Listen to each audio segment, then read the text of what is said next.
Hi guys! Samahan nyo ko ulit for today's video. Luto serye na naman ulit ang kumari nyo. Uy, baka sabihin nyo dyan, di pa ako naliligo ah. Hindi pa nga talaga ako naliligo dyan kasi kadugtong lang to ng last mini vlog ko guys. Dahil nagluto ako ng spaghetti na merienda namin, late na ako nakapagluto kasi mga busog pa kami. So ayan, minamartilyo ko na yung bawang. Walang pandikdik kaya martilyo na lang pero yan talagang ginagamit ni tatay ko pag nagdidikdik siya ng bawang. Sa mga masaselan, bahala na kayo dyan. Nagkaisip ako, martilyo na yung nakikita kong pinandidikdik ni tatay hanggang ngayon hindi pa naman kami zombie. Charis. Yan nga yung gagamitin kong sibuyas. Ang tawag niyan sa amin dito is lasuna. Sa inyo ba? Anong tawag nyo dyan? Yang sibuyas na may dahon. Yang ganyang sibuyas dito sa amin ulam na yan. Hihiwain mo lang kasama yung dahon tapos lalagyan mo ng bagoong isda. Okay na. Kahit sobrang tapang ng sibuyas na yan, gustong gusto namin yan ulamin. Pero sa ngayon, ihahalo ko muna siya sa sabaw.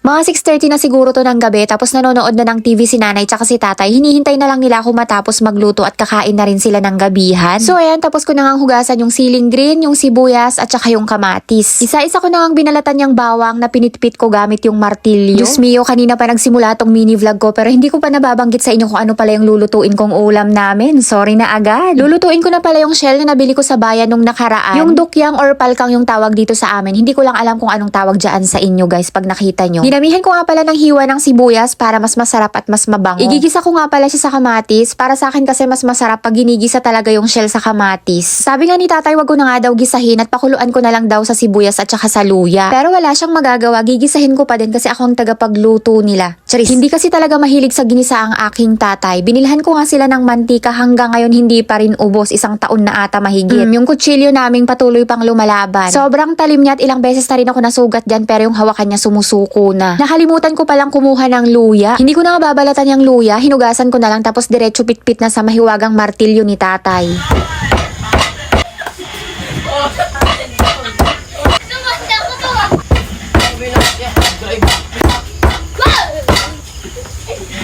Kung narinig nyo sa mga oras na yan nakikipagharutan ng Kuya Cypher sa mga pinsan niya. Kahit nga isang beses lang sila sa isang taon magkita-kita, close na close nila si Kuya Cypher. Sorry na agad sa boses ko at talagang hindi ako pinalampas ng sipon. Kaliligo ko na nga ata ng malamig. Hindi kasi ako mahilig magpainit ng tubig pag naliligo kahit malamig yung tubig. Ayan, niligpit ko nga muna lahat ng kalat ko bago ako magsimulang magluto. Eto nga lulutuin ko na ulam. Eto lagi yung pinapaulam sa mga bagong panganak, nabinat at may sakit. At sa mga mami na nagpapa-breastfeed. Ayan na siya, malinis na kasi maghapon siyang nakababad sa tubig tapos pinapalitan din siya ng tubig pag madumi na. Yan nga pala yung isasahog ko na bunga ng ampalaya. Ang tawag niyan dito sa amin is puraw na bunga tiparia. Wala nga akong nakikitang ganyan na bunga ng ampalaya sa bayan ng Novaliches. Hindi ko lang sure pero pag namamalengke ako, wala talaga akong nabibili. Puro green lang. Nakita ko nga na naman yung baunan na ilang beses ko nang tinapon. Hanggang ngayon buhay pa din siya. Hindi ko nga alam kung anong meron sa baunan na yan. Bakit ayaw nilang i-let go? Diyos mio. Ang paghiwa nga pala ng bunga ng ampalaya dito sa amin, basta bata pa yung bunga, hindi na tinatanggal yung buto or yung nasa gitna ng ampalaya. Tulad yung nabili ko, bata pa siya kaya malambot pa yung nasa gitna kaya diretso hiwa na. Masarap nga yung ampalaya na yan kasi hindi siya mapait. Tinamad na naman ang kumari nyo gumamit ng sangkalan kaya yan, hinawakan ko na lang. Ewan ba, tamad talaga ako gumamit ng sangkalan. Mas gusto ko pang hinahawakan yung mga hinihiwa ko. Yan, ready na lahat ang ating ricado. Pwede tayong magluto.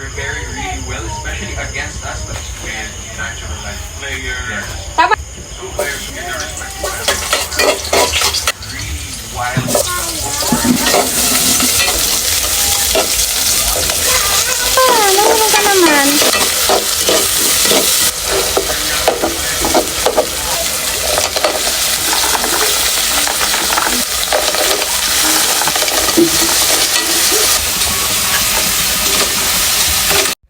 Yan, gisa lang naman yan tapos sasabawan. Kahit alam nyo pero syempre sasabihin ko pa din. Ginisa ko nga lang siya ng konti tapos nilagyan ko na siya ng madaming tubig. Naglagay na nga rin ako ng asin. I-flex ko na din sa inyo yung aesthetic naming lagayan ng betchin. Best food, baka naman. Charis. At pamintang durog, naglagay na din ako. Dito kila tatay, ang gamit talaga nila betchin. Hindi nila gaano gusto ang lasa ng magic sarap. Nilagay ko na nga din yung bunga ng ampalaya. Madali lang naman yan maluto kasi maninipis lang yung hiwa ko. Dahon ng sibuyas at siling green. Ayan, sinabay-sabay ko na lahat at dapat dapat isang kulo lang para hindi siya ma-overcook. Yan, pagkakulo, okay na yan. Dapat kasi ang pagluto nito, pagkabukas ng shell, okay na yon para hindi tumigas yung laman. Hindi din kasi masarap pag overcook, super saglit lang talaga niya lutuin. Tinikman ko nga at kulang pa ng asin kaya naglagay pa ako ng konti. Hinuli ko ngang ilagay yung luya para mas mabango. Yarn, luto na, manganen. Ulam na nga namin yan lahat kaya ipagtatabi ko na ng ulam si nanay tsaka si tatay. Para pagkakain sila, may ulam na silang nakalagay sa lamesa. At yung matitira naman, dadalhin ko doon sa bahay nila ate at doon kami kakain para sabay-sabay yung magpipinsan. Yun lang muna guys for today's video. See you sa next vlog.